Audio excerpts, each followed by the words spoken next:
Wewe msanii wa Doto, hebu njoo.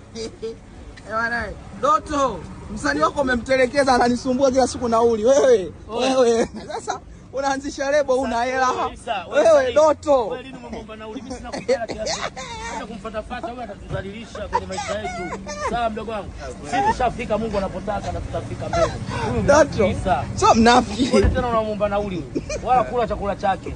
Wewe anakonaga unajiongezaga vipi babu? Mimi nakukubali Mnyamwezi leo unaniangusha. Achana kula chakula chake. Wewe mtu wa maneno unaona anatudhalilisha. Nauli sio achana naye. Lebo watu wanaanza mbali, weka 10 mfukoni. Ndio maisha nao. Kingi chako kidogo cha wenzio. Weka 10 hiyo.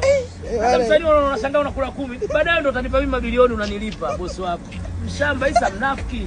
Bwana nisikone unatoa singo pale kwenye chakula chake. Dili shakuwekea nyama mbuzi, achana naye mshamba.